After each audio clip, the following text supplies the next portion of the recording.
እሺ ምንድነው ያልኩኝ? ሃይሚ ይሄ አይገባትም ብዬ ነው ወጥቼ ያለቀስኩት አደባባይ ላይ ማለት ነው። ብሌን ለሰው ብለሽ እኮ ያ እንትን አይገባትም ሃይሚ አይገባትም ነው ያልኩት እንጂ እኔ ደግፌ መቼም አልቆም። አሁን እኔ መቼም አልቆም ብልዬ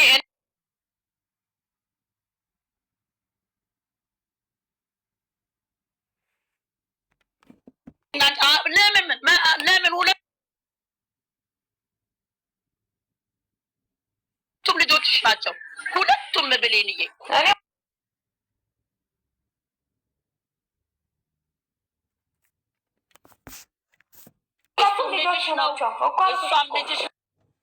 ለእነሱ ብለሽ እኮ ነው እንዲህ የምትሆን።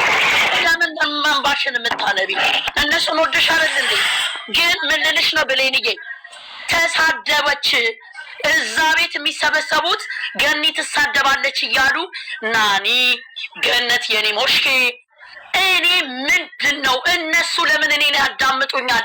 እነሱ ምን አገባቸው? እኔ ተሳዳቢ አይደለሁም። እኔ ልጆች ያለኝ ሰው የተከበርኩ ነኝ። እኔ ልጅቷን ስለምወድ ነው የገባሁትኝ። እንደዚህ አይነት ልጆቼ ማማ እያሉ አልሰማቸው ብዬ የገባሁበትን መጨረሻውን ሳላይ አልወጣም ብዬ ነው። ብሌን ልንገርሽ፣ እነሱ እኔን እንደ ትልቅ ሰው ናት፣ እሷ ትልቅ ሰው ናት። እንደ ትልቅማ ከሆነች እኮ መናገር የለባትም ነበረ። እዛ ቤት ደግሞ ስነ ስርዓት ያለው ሰው በትክክል የሚደማመጥ በትክክል የሚናገር እውነትን የሚያደርግ ሰው ነው የሚገባው። እዛ ቤት ብለው አይበሉ ከአሁን በኋላ። እሷም የራሷ አስተያየት የምትሰጥበት ቤት አላት። እኔም ደግሞ የራሴን የምወደው ቤት ልቤ የፈቀደው ቤት አስተያየት ብሰጥ ጥሩ ነው ብዬ ያልኩት ሰው ጋር አስተያየት መስጠት መብቴ ነው። ማንም ሰው እኔ የምናገረውን መብቴን መክፈፍ አይችልም። ብሳደብ እኔ ነኝ የተሳደብኩት፣ እኔ ነኝ ክብሬን ያጣሁት ከተሳደብ አይደል እንዴ? እኔ ከተሳደብኩ ብሌን አይደለችም ክብሯን የምታጣው፣ ገነት ክብሯን የምታጣው፣ መከበር የምታጣው እኔ ነኝ ከተሳደብኩ። ደግሞ የሰው ልጅ ስድብ አይደለም የሰው ልጅ ክብር የሚሰጠው ትትና ነው። ገባሽ? ባህሪ ነው። እኔ ስድብ አይደለም የምናገረው። ጩኸት ከሆነ ድምፄ ነው። አያገባቸውም። እነሱ ምን አገባቸው? ለምን እኔን ይከተሉኛል? እኔን ለምን ይከታተሉኛል? ምን አገባቸው? ከፈለኩ ልሙትላት፣ ከፈለኩ ራሴን ላጥፋላት። እነሱ ናቸው እንዴ? እኔ ገነት ነኝ። ምንም አያገባቸውም።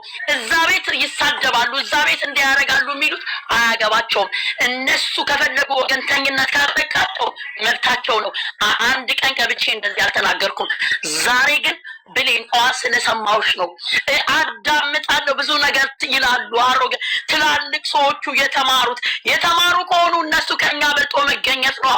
ከኔ በልጦ መገኘት እኮ ነው። የተማሩ ከሆኑ በትክክል ትውልዱ እንዳይበላሽ ተመልከቱ። ዛሬ ቁጭ ብለው ሲገፋት የነበረችውን 2 ዓመት እኮ አብረው እንደ ሻማ የቀለጠችው ናት እኮ ስትገፋ የነበረው። እኔ ልገፋላት? የዋህነቷ ነው የሚያስገፋት። ፈጣሪ ግን